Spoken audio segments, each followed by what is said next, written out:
Imagine this: a boy with no last name, the illegitimate child of a notary, with no inheritance, no legal identity, and no future.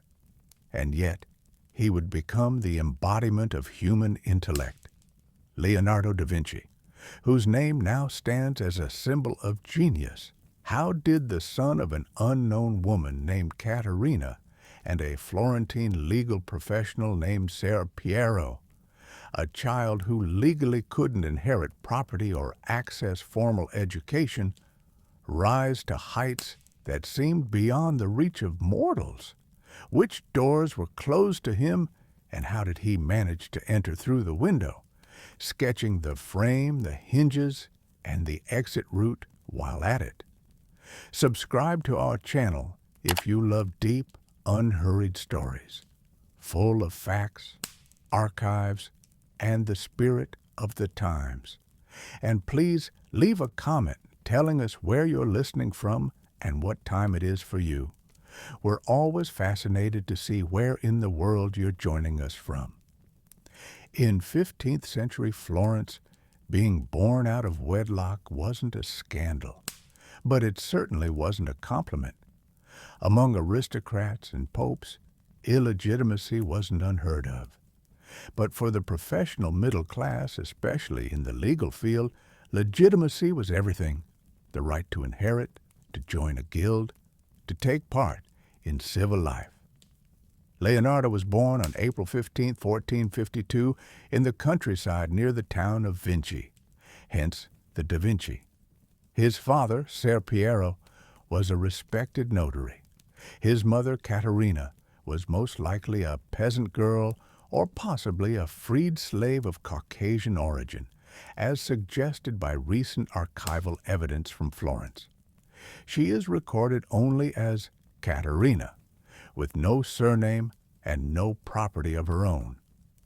Within months of Leonardo's birth, she was married off to a local farmer, and the boy was left in the household of Ser Piero's family, but without any formal status.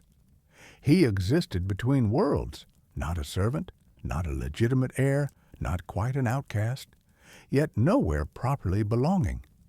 And that, paradoxically, was his gateway to freedom. He spent his early years in the village of Anciano, surrounded by olive trees and Tuscan hills. At his grandfather Antonio's estate, he received no formal schooling, but something far more vital: the ability to see. As he later wrote, "He who does not stop and wonder at the flight of a bird is not worthy of any science." He studied the movement of water, the form of leaves, the patterns of erosion on stones, and recorded them all not in Latin, which he didn't know, but through direct observation and drawings. Nature was his first university. His first language was observation. By around 1466, Leonardo had moved to Florence to live with his father. Though denied classical education, Ser Piero arranged for him to apprentice under Andrea del Verrocchio, one of the city's most renowned artists and craftsmen. This was a Renaissance workshop in the truest sense, a creative factory where students learned not only drawing, but metallurgy, chemistry, sculpture, and mechanical design. Leonardo stood out quickly. By his early 20s, he was so technically gifted that, according to legend, Verrocchio stopped painting altogether after seeing the angel Leonardo had painted on one of his canvases. But the real intrigue lay elsewhere. Leonardo had no classical education. He couldn't read Greek or Latin. He never studied Aristotle in the original. And yet, he later wrote, "Those who rely on authority and not experience walk in darkness with their eyes closed." That was Leonardo's credo. He was his own school, his own professor, his own theology. In Leonardo da Vinci's world, every page was not a diary. It was a tool for thinking. His notebooks were not just text and sketches. They were mirrored labyrinths of consciousness, where each phrase was written from right to left, reversed in time and space. Why did he write that way? And what was he hiding in those inverted lines? Nearly all of Leonardo's personal notes were written in reverse, from right to left, with letters flipped as if seen in a mirror. This wasn't accidental. One of the most accepted psychological theories holds that Leonardo was left-handed and simply wanted to avoid smearing the ink with his hand as he wrote. Reversing the script kept the page clean and his mind focused. But there was more to it. His script often resembled a private code, legible only to those whom he allowed into his mind. Leonardo wasn't merely writing, he was engineering thought. In every codex, be it the Codex Atlanticus, Codex Arundel, Codex Forster, or Codex Leicester, text lived alongside diagrams, sketches, and notes. A page would unfold into images, a scribble into a miniature treatise. It was a thinking machine, powered not by authority, but by experience. In the Codex Leicester, for instance, he analyzes the movement of water, erosion, and moonlight, not as a painter, but as a systems observer. These reflections anticipated concepts that Newton and Kepler would formalize centuries later. Leonardo recorded ideas about ocean currents, sound waves, and mechanical systems. No line was idle, no sketch was meaningless. The Codex Arundel spans over 280 sheets, dating from 1480 to 1518, covering everything from mechanics and geometry to bird flight and hydraulics. He designed turbines, studied air pressure, and explored the physics of confined water, predicting principles that underlie modern engineering. The Codex Atlanticus, his largest legacy, contains over 1,100 sheets across 12 volumes, covering topics from botany to music, military machines to mathematics. It's not chaos, but a system where imagination and observation are one and the same. Modern science offers two further explanations for his mirror writing. Neuropsychological. For a left-hander, writing right to left feels natural. It aligns with brain hemisphere functions and motor patterns. It's not eccentric, it's efficient. Cognitive mnemonic. Mirror writing may have been a mental discipline. Reversing a sentence forces the brain to process information twice, enhancing memory and attention to detail. His notebooks weren't random collections of thoughts. They were labs of cognition. In them, text and images formed a unified argument. The page was a testing ground, each idea an experiment. To the modern eye, these pages seem disjointed, but Leonardo saw patterns in phenomena. He didn't think in categories. He thought in crossroads.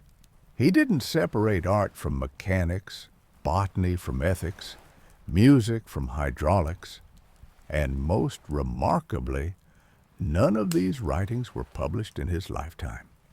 After his death, his pupil Francesco Melzi gathered what he could, but the pages had scattered, were reshuffled, fragmented. Leonardo didn't leave behind a school. He left no doctrine. He left a mind in motion. And we, 5 centuries later, read that movement like an ancient code. In Leonardo da Vinci's work, art and science merge into one. His paintings become laboratories of thought. His masterpieces are not mere images, but complex systems where mathematics, optics, anatomy, and philosophy intertwine.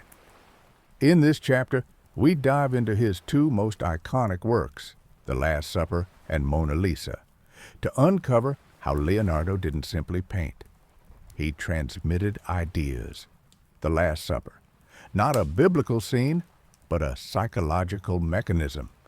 At a time when artists depicted Judas seated apart, in darkness without a halo, Leonardo placed him among the others, in shadow, but not excluded. This was more than innovation. It was a revision of theology. He didn't paint Judas as the other, but as one of us. The composition includes 13 figures, divided into 4 groups of 3, evoking the Trinity. Christ is the center, the vanishing point for all perspective lines. Around him is an emotional explosion. Each apostle reacts differently to the words, "One of you will betray me." It's not a static scene. It's the moment of fracture, the second before choice. The apostles move, speak, search each other's faces. Christ remains still. He is the eye of the storm, the human calm within a moral hurricane. Leonardo removed halos. He removed gold. He removed dogma. What remains is drama. He invites the viewer not to venerate, but to observe. The code embedded here, truth is not above. It is within you. Mona Lisa, a face that watches the world as an idea. The subject is likely Lisa del Giocondo, a Florentine merchant's wife. But that's only the surface. The face is androgynous, timeless, without clear age or status. It is a human form beyond gender, beyond time, beyond biography. The smile is asymmetrical. It only works in peripheral vision. When looked at directly, it fades. This creates the illusion of life. The lips move in your mind. Leonardo didn't paint emotion. He designed perception. The eyes seem to follow the viewer. It's not mysticism, it's optics. Yet her gaze isn't direct. It absorbs. The painting doesn't say, "Look at me." It says, "I see you seeing." The background landscape is not a setting. It's a metaphor of flux. Water, rocks, bridges, all in motion. She, by contrast, is still. Humanity at the center of a shifting universe. The use of sfumato, blurred transitions between tones, reflects how the eye actually sees. Leonardo understood the retina doesn't perceive lines. It perceives light. So he painted not an object, but the impression of existence. What did Leonardo encode? Leonardo left no manifestos. He rarely signed his works. But he embedded meaning in form, not words. These paintings are silent texts. Faith without the church, the Last Supper, is about doubt. Christ isn't haloed in divinity. He's surrounded by human reaction. The sacred is not distant. It is among us, questioned, frail, debated. The message, faith is not a system, it is a search. Humanity, as Cosmos Mona Lisa, is not a woman. She is a universal condition. Her calm meets the chaos behind her. She is neither ideal nor real. She is the synthesis of human potential. The message, humans are extensions of nature, not masters of it. Knowledge as key. In both works, Leonardo suggests, truth is visible to those who observe. Through gesture, posture, light, and atmosphere, he invites no worship, only inquiry. No repetition, only attention. The message, to know the world, you must look closely and think freely. These paintings aren't just icons. They're devices for thinking. They don't offer answers. They teach us how to question. In his codices, Leonardo da Vinci sketched hundreds of war machines and mechanical weapons, tanks, multi-barrel cannons, giant crossbows, underwater devices, even armored vehicles. But did he really want these machines to function? Or were they perhaps ethical protests disguised as engineering? In the Codex Atlanticus, Leonardo designed a wheeled armored tank, dome-shaped like a tortoiseshell, armed with small cannons, powered by men turning cranks inside. But later, reconstructions revealed that the gears were designed to jam the wheels, preventing forward movement. The error is too systematic to be accidental. It appears that Leonardo intentionally sabotaged his own design so it could never be built as a weapon. His giant crossbow, over 25 meters wide, was likely never meant to fire. With a wheeled frame and dramatic design, it was intended not for battle, but for intimidation. The size made it impractical. It was a symbol of fear, not function. His multi-barreled cannon, or organ gun, showed an interest in rapid-fire concepts. But the sketches contained technical flaws that make real-world construction infeasible with 15th century technology. These weren't blueprints. They were speculative models that revealed possibility, not readiness. Though Leonardo worked for powerful patrons and courts, including the Medici, Sforza, Borgia, and Francis I, historians suggest he deliberately inserted flaws into his weapon designs. His blueprints included unrealistic weights, unstable supports, and even contradictory measurements, subtle acts of resistance. In one codex, he described a blade-based horse armor and then suggested how to retract it to avoid injuring animals. He was an early vegetarian, expressing ethical concerns over animal suffering at a time when such views were rare. This quote from a modern Reddit historian summarizes it well. At the end of the day, they were not practical enough. They made demands on the capabilities of materials and precision that couldn't be met. In short, his war machines may have been designed not to function. This wasn't technological failure, it was moral strategy. Leonardo opposed violence not with manifestos, but with drawings that could not kill. Leonardo was seen as a marvel, a kind of court wizard for the elite. He was asked to design machines, siege engines, fortifications, irrigation systems. But he often delivered ideas instead of instructions. He presented potential, not execution, as if to say, "You may want this, but are you prepared for what it does?" His notebooks, like Codex Arundel and Codex Atlanticus, were not user manuals. They were philosophical warnings. Blueprints for possibility, yes, but also meditations on restraint. Even his famous robotic knight, a humanoid automaton, was sketched in detail, yet never animated. Frightening machines as theater, massive, intimidating, but unusable, like a moral scarecrow against warfare. Ethics disguised in gears. He shows how to kill and why we shouldn't. The peacekeeper inside the engineer, he portrayed weapons with the same calm precision he used to draw water, with fascination, but without violence. In Leonardo da Vinci's world, unfinishedness was not a flaw, but a philosophical strategy. Let's examine which works are considered incomplete. Did he truly leave them unfinished, or is that how we perceive them? How has the perception of incompleteness changed from the Renaissance to today? Was Leonardo's core belief that movement matters more than completion? Among the most frequently cited examples, Adoration of the Magi. Leonardo began it in 1481, but left for Milan a year later, leaving behind only underdrawings and an incomplete layout. The painting was later finished by Filippino Lippi, St. Jerome in the Wilderness, a sketch with partial brushwork, likely never intended as a finished product. Portrait of a musician.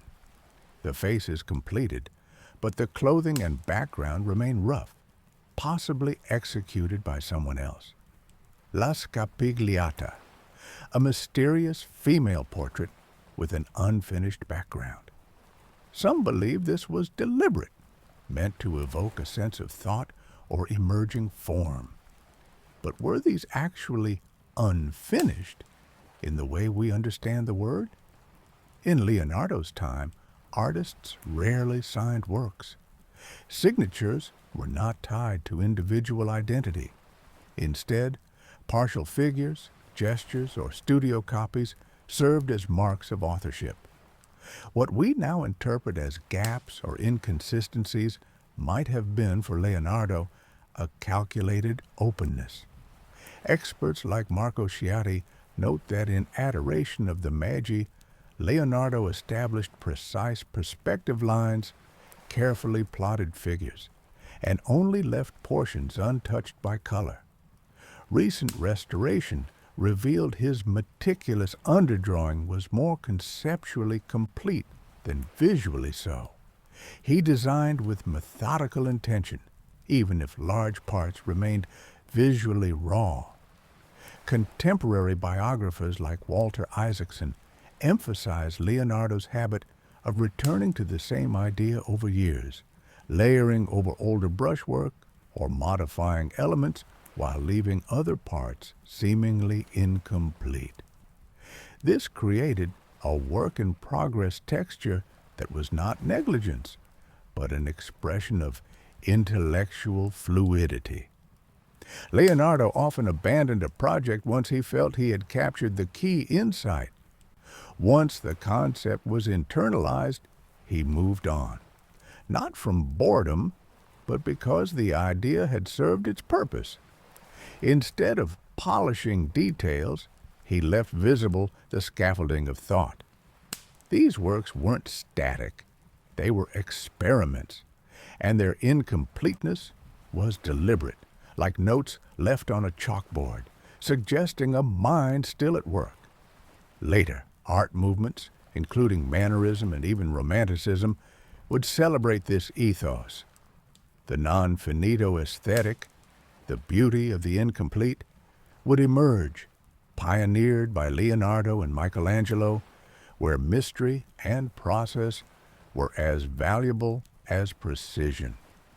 So yes, Leonardo left many works unfinished, but this was not a failure of focus.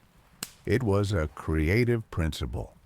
His process was a declaration. The work of the mind is never truly done. Year 1476. Florence. In the city's criminal records appears a note. Anonymous accusation. Case of sodomy. Among the suspects, Leonardo di Ser Piero da Vinci. He is 24. Not yet a genius, just an apprentice in Verrocchio's workshop. And this moment changes not only his reputation, but his entire way of life. The case is dropped due to lack of evidence, but the record remains in the city archive. Along with it, suspicion. To be a man who paints naked bodies, dissects corpses, never marries, keeps animals, and avoids church already makes you dangerous. After this, Leonardo vanishes from Florence's public life for several years. He reappears not as an artist, but in Milan, presenting himself as a military engineer. In his famous letter to Ludovico Sforza, Duke of Milan, he offers 11 points. 10 of them describe bridges, cannons, fortifications, hydraulic devices. Only point 11 mentions painting, briefly, almost as an afterthought. He's not selling beauty, he's selling utility. This is not modesty, it's strategy. He hides ideas inside engineering. Around that time, his notebooks begin to feature mirror writing, reverse text, right to left. This is not just a left-hander's habit. It's a form of encryption, a shield not only for words, but for the thinker behind them. Leonardo's life becomes a lesson in silence. He publishes nothing, avoids academic debates, never joins public disputes. He becomes the eccentric genius at court, always working, always distant. Even the Mona Lisa, he never sells. He keeps it, carries it with him, like a secret relic. His spiritual views remain unofficial, ambiguous. In the Last Supper, there are no halos. The apostles are agitated, confused. Christ is calm, but mortal. The scene is not sacred ritual, it's a psychological theater. Everything we know about Leonardo comes in fragments. He never completed a treatise, never organized his notebooks. After his death, his pupil Francesco Melzi sorted the pages. The rest was scattered to Madrid, Paris, London, Turin. This was not disorder. It was an architecture of protection. Leonardo's genius lay not just in what he thought, but in how he survived, how he learned to live between the lines in a time when difference was a threat. Leonardo da Vinci died in 1519, but his works are still not finished. Imagine this. In 2019, 5 centuries later, crowds lined up at the Louvre for a blockbuster exhibition where the Mona Lisa wasn't even moved, because she is now too fragile. Yet everything else still under investigation. His mural, The Last Supper in Milan, is so damaged that researchers are now using laser scans, layer by layer, to try and reconstruct what expressions Judas had and what secrets Leonardo buried in the gestures of Christ. The Mona Lisa, kept behind bulletproof glass, is protected like a head of state. Recent studies show her smile is an optical illusion that activates your peripheral vision. Her gaze, a neurological trick. It's the first psychological trap in art history. His Codex Leicester, purchased by Bill Gates for $30 million, is now being studied by physicists. It contains ideas about light, reflection, refraction, the motion of water, concepts that predicted modern optics by 300 years. Even today, scientists are testing his formulas written in the 1400s. In Milan's Biblioteca Ambrosiana, the Codex Atlanticus spans over 100 pages, with machines, turbines, theater devices, flying apparatuses. Researchers are still trying to decode the logic behind the drawings. What was deliberate? What was a puzzle for future minds? His portrait of Ginevra da Vinci, the only confirmed Leonardo in the U.S., is now analyzed by AI. Systems track brushstrokes to distinguish the master's hand from that of his students. Even today, we don't fully know what he painted himself. In Florence and Milan, restorations are uncovering layers of his thinking. Under final images lie earlier sketches, altered concepts, hesitations. At times, it's as if Leonardo was arguing with himself on the page. So, what did he leave behind? No completed treatise? No signature on his major paintings? No unified system of thought? He left a scattered code. His mind now lives in museums, archives, labs, and we are still assembling it piece by piece. His ideas are not heritage in a frame. They are a breathing body of an era. And as long as we read his notebooks, recreate his machines, and scan his paintings layer by layer, he is not dead. If you're drawn to stories that don't end, subscribe to the channel. That's how we honor Leonardo, not with applause, but with attention to detail. Tell us in the comments where in the world you're listening from and what time it is for you right now. And let us know, which part of Leonardo would you explore next? Because this genius never went silent. he still speaks in whispers. Every drawing is not an answer, but a question. And if you listen closely, you might realize he's not done yet.